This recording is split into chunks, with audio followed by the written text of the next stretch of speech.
There, welcome to today's 7 p.m. update. Please like and subscribe. We'll get right on with it. You'll notice a vast swath of winter storm watches from central Texas through central Oklahoma, most of eastern Kansas, and then portions of western and northwestern Missouri. There's still winter storm watches just due to the fact that there are still some uncertainties with the forecast. One thing is starting to look certain though, and this is quite frankly bad, but now some widespread quarter-inch to even 4/10 inch icing amounts are possible due to this storm, which could result in road closures, some which could persist for a day or two, if not longer, if conditions are bad enough. Also, some tree and power line damage, businesses and schools could be shut down, etc. So this is starting to look to shape up to a very major event. And then to add on to those woes, there's also supposed to be a forecast 1 to 4, maybe even some locally higher amount, 5-inch snow accumulations expected. So that will just further add on to slippery roads, maybe even snap a few more branches off your tree. So probably have that bag of salt ready. Please cancel travel plans, and if you absolutely have to go out, just be very careful.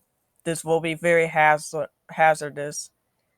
And then there are winter storm warnings in effect for southwest Texas for mainly snow, although some trace amounts of icing is also possible. Mainly expect around 3 to 8 inches, except for 12 to 26 inches in the Davis Mountains. So again, that is a lot. And then we'll show you the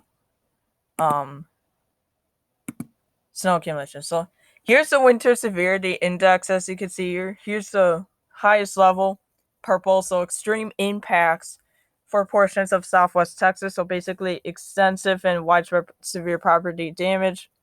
Life-saving actions will be needed. Results in extreme disruptions to daily life, again due to very high snowfall accumulations and also some gusty wind, which could cause some blowing and drifting of the snow. And then major and moderate impacts stretching up into Oklahoma.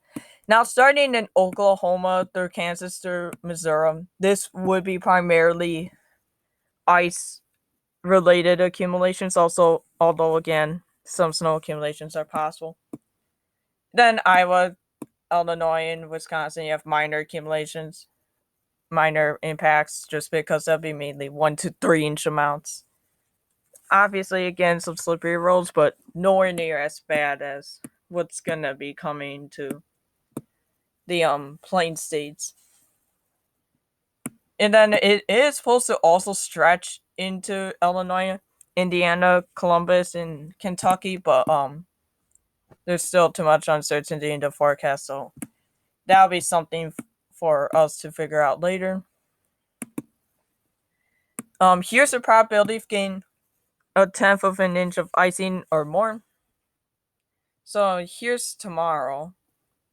You'll notice that there is some potential in Texas, but then it really increases as you get to Oklahoma, and then Kansas and Missouri will host the best chances of seeing some pretty significant icing accumulations.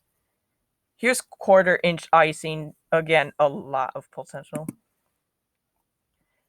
I would also believe that if the storm does get intense enough and slash or persist for a long enough time, there could even be some locally 1/2 inch icing amounts. We'll find that out later. And then again,